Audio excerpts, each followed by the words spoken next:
This is Make It Plain. Make it plain. MIP With Masamela Matfumo. Mark Thompson. Make it plain. Get woke.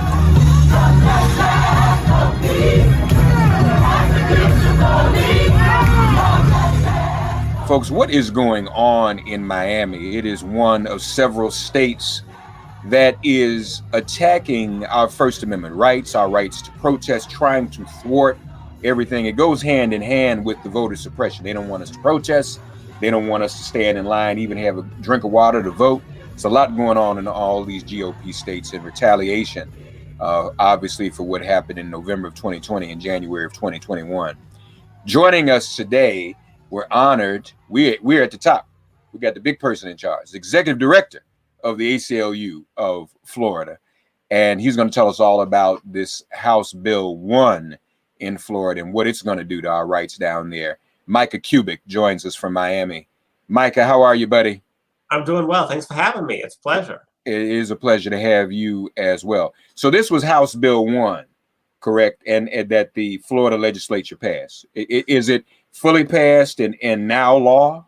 Yes, it has been. It was passed, signed by the governor. He couldn't wait to sign it. He signed it about as fast as he possibly could. You know, sometimes these things wait for a couple days, but they rushed it down to his office the moment that they signed it so that he could sign it the very next day.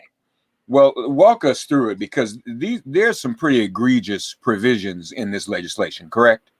Yeah, this is a really terrible, rotten, no good, awful, horrible, pick your adjective bill. Every last word of it is terrible. The spaces and the punctuation are terrible too.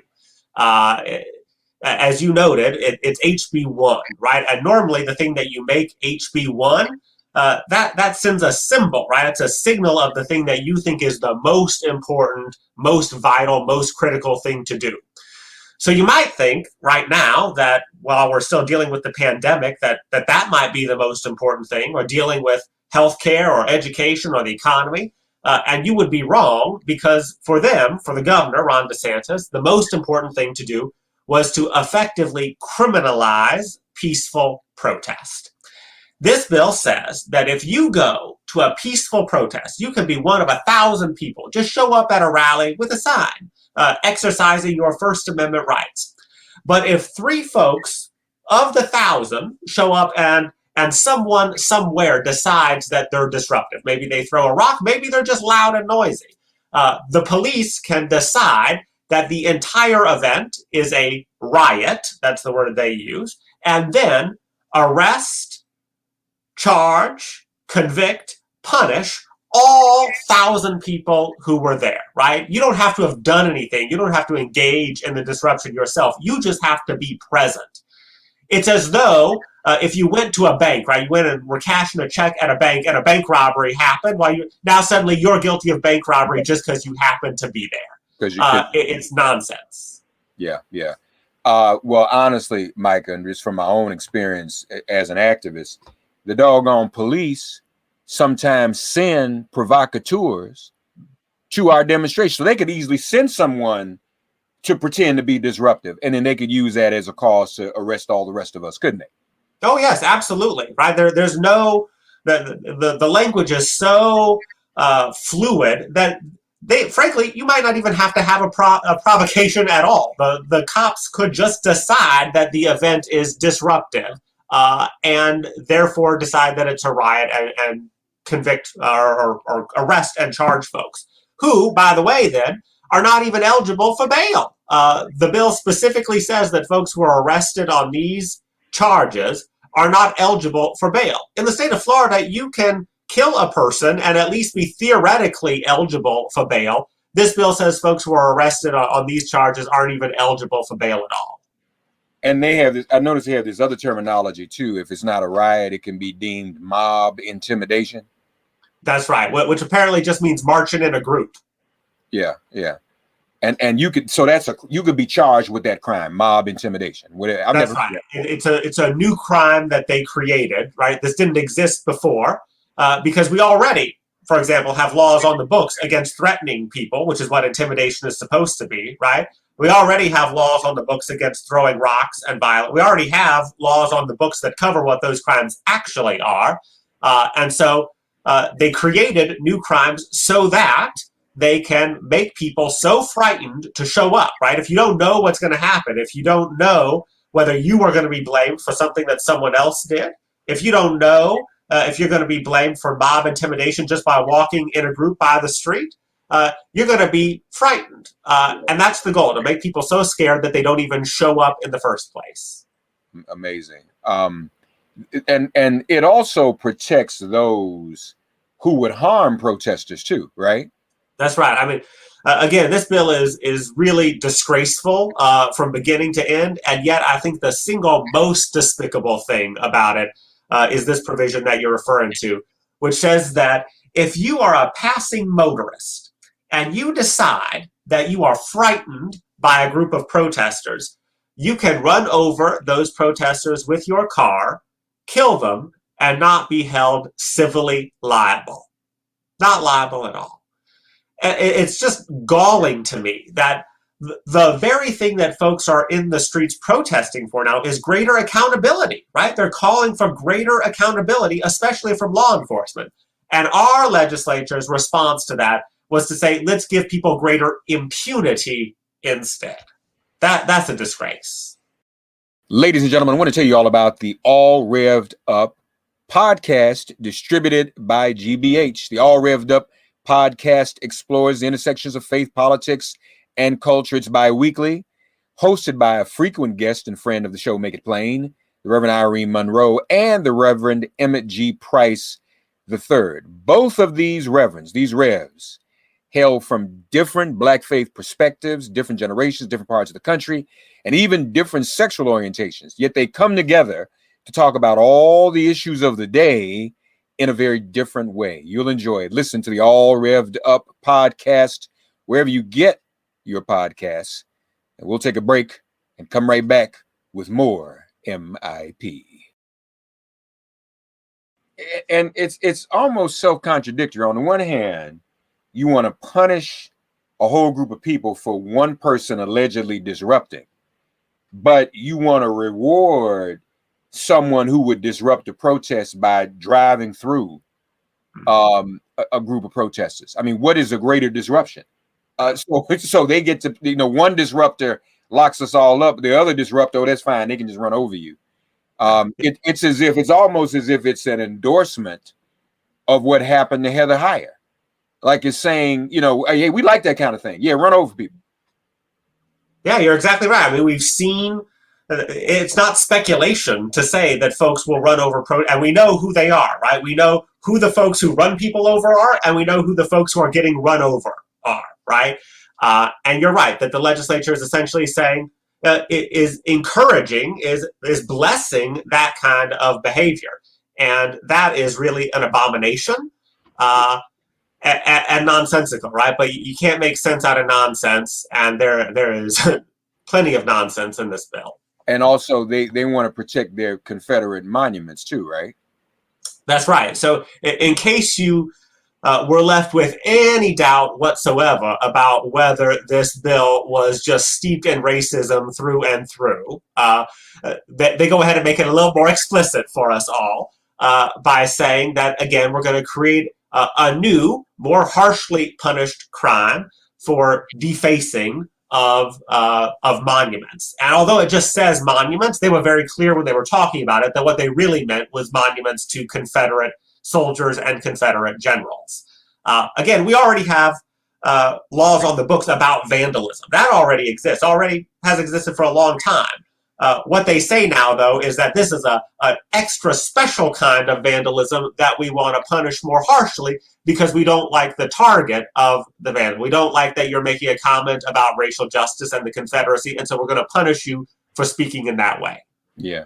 Now, I'm noticing something else in history. Well, a couple more things. There's doxing is now a crime. Correct. And so what is the purpose of that too? If someone wanted to expose someone misbehaving against the protests of the movement, they're saying if you expose them, that's a crime also. That's right. I mean, again, there's a clear through line here, right? Which is all about harassing folks who are speaking out in a particular way, right? They're not worried about doxing of progressive activists, right? What they're worried about is someone saying that a police officer, for example, engaged in police brutality and now having that public. Yeah. No one should be subjected to actual harassment, right? But harassment is different from accountability. Right. And what folks are calling for is accountability. Right. And again, it's very clear what this is about. The governor says it's about law and order. It's about, suddenly on January 6th, he decided that it was necessary because of the coup attempt that happened in Washington. Well, that only makes sense if the governor invented time travel and forgot to tell us about it, because he introduced the bill in September, right? You can't introduce something in September 20 that's justified by January of 2021. And when he introduced it in September, he told us very clearly that it was because he did not like the protests that were taking place over the summer. He didn't like that folks were out in the streets calling for racial justice and calling for police accountability. Yeah. And he said at that time he wanted to essentially make it harder for folks to do that. And so everything that you see in this bill only makes any kind of sense if you interpret it through that lens. Like, what are the things that we can do to harass protesters for racial justice and Black Lives Matter? What can we do to make it so that they're afraid to speak out? And that doxing thing, what are those? And one more, the governor would have authority over police budgets. And obviously that sounds like a reaction to calls to defund the police, which mostly have meant reallocate budgets in places where it can be more helpful. We need mental health experts. We don't need police people to be calling the police when there's a mental health issue. But he would now control those local city and county budgets, wouldn't he?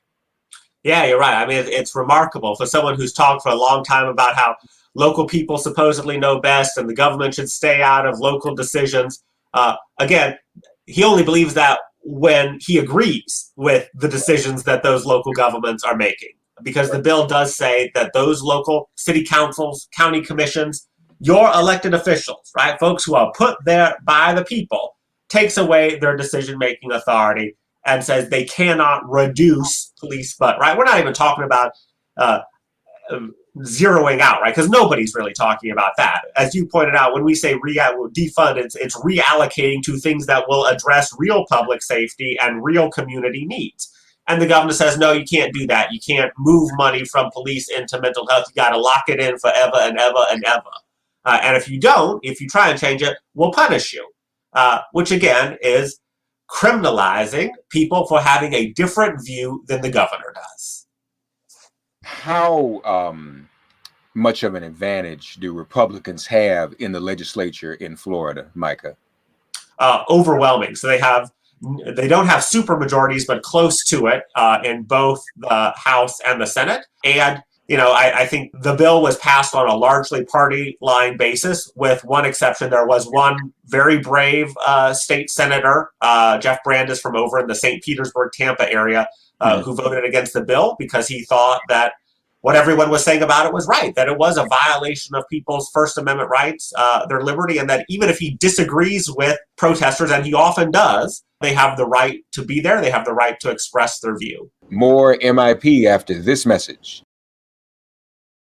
Is there any redress for the population in Florida, for the citizenry, to repeal, recall? I mean, what options do we have to fight it? So, I think at this point, a lot of folks are looking at what the options are. There is a lawsuit that was filed by a lawyer last week. I think there are other organizations that are looking now at the options about whether to pursue litigation or not. I think it's clear that the bill violates the Constitution. It's brazenly, wantonly unconstitutional, illegal, and wrong. So I do think that is the path that this is likely to travel. In the meantime, I think it's important for folks to not let the folks who want to silence them win.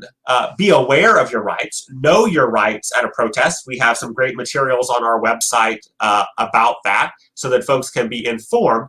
But don't let them win. Don't let them silence you. Don't let them frighten you into not speaking up for truth and justice and things that matter. That's what they want. Yeah. And so I think that's the redress in the meantime, is to not let them have that victory, not let them have the silence that they seek, but instead continue to hold people accountable and speak up. I'd ask you about constitutional issues, but man, I don't know if we want to take anything as far as this Supreme Court is right now, because they're not, they're a bunch of baby Ron DeSantis's, so to speak, or maybe he's a baby, one of them. I don't know, one way or the other. They're all clones, they're all in the same family, That's right. the same bloodline. Well, we know the ACLU is always doing great work, and I'm sure you all are going to be following this very, very closely and legally and actively, whatever may happen. But this is really kind of scary. You're saying people can just run over protesters, one, and then you're saying anybody can be disrupted. And we know everybody. Listen, you all. I've been telling everybody, Micah, don't watch the movie Judas and the Black Messiah like it's fantasy. That's real. And throughout our history, even today, we see it today, folks. Have you ever been at a protest and there's some weird person that shows up and they're just being disruptive? A lot of times that's an undercover police officer. What J. Edgar Hoover had in place in COINTELPRO is now standard pattern in practice in many local police departments. We see it here in New York all the time. So they've set it up so that if we're having a protest in Florida, they can just send somebody to be disruptive and then blame all of us. And then we find out later that person might be an undercover officer. Right, Micah? Yeah, that's exactly right. And that's why this sort of provision that makes you responsible for other people's behavior is so plumb crazy, right? I mean, we don't say that about any other area. Right? America's supposed to be the land of personal responsibility, right? You're responsible for yourself, not what others do. And all of a sudden, they introduce this provision that makes you responsible for something that someone you've never met, never seen before, who's acting crazy at an event does. It's not right. Lastly, Micah Kubic, one of the tweets from the ACLU of Florida described this legislation and said that it harkens back to the Jim Crow era. Talk to our audience about that and inform our audience about why historically this is very reminiscent of Jim Crow. Yeah, I mean, I think there's no doubt about it that in every possible way, Governor DeSantis would like to take us back in time. I'm not really sure, honestly, whether he wants to go back to 1961 or 1861 or 1761, right? But wants to go back. Made it clear from the beginning who the bill was about, right? It was about targeting racial justice protesters, just as they did in the Jim Crow era, just in the civil rights era, when they used the tools of law, they dressed it up in fancy words, they passed statutes, they had grand debates in these beautiful chambers in state capitals, right? That were really about using the tools of the state to stop people from speaking out for racial justice. That's straight out of the Jim Crow playbook. Using law enforcement to intimidate folks, to stop people from protesting, straight out of the Jim Crow playbook. Elevating, amplifying Confederate memorials to folks whose only notable contribution is articulation and advancement of white supremacy, straight out of the Jim Crow playbook. Blessing violence against folks, blessing non-state but individual violence against folks who are calling for racial justice, straight out of the Jim Crow playbook. And then pretending like those of us who say that it's out of the Jim Crow playbook are the crazy ones, that we're just making it up, that it has nothing to do with race, that they just want law and order, straight out of the Jim Crow playbook. Every bit of this bill is something that you could have just as easily seen in 1955 as in 2021. And that is why it is a disgrace and a dark day for Florida that any of this got through. They may want us to go back. We ain't going back. We won't go back. Yeah. Well, just like you said, he introduced in September and then used January 6th for an excuse. So he obviously likes going back in time and adjusting to fit his needs. What can listeners do to help you all in Florida and get involved? So I think the best thing that folks who are in Florida, right, make sure that your legislators still hear from you. Just because they passed it doesn't mean that they don't need to still hear from you to know that you don't support this. If you're in Florida, again, go to a protest. Know your rights. Go to our website, aclufl.org. So we have Know Your Rights materials there so that you can protect yourself at protests. But don't let them frighten you away from going. And then if you're in other parts of the country, know that bills like this come into a neighborhood near you real soon. We know that there are bills like this that have been introduced all across the country. Let's try and make sure collectively that Florida is where this ends rather than where it begins, and be in touch with your folks there at home to stop them from adopting this nonsense too. Amen. Amen. All right, Micah Kubic, folks, ACLU of Florida. Follow them on Twitter as well, at ACLUFL. Micah, keep us posted. Let us know what we can do to help and get more involved. And you all continue to fight the good fight down there, okay? Thank you so much for having me. You do the same. Big fan. All right. Thank you, buddy. I appreciate that. Thanks for getting woke and listening to Make It Plain. Please remember to listen, like, and wherever you get your podcasts, please give the show a 5-star rating. And please do spread the word. Let's all continue to pray for each other during this pandemic and this police-demic. If all hearts and minds are clear, it has been made plain.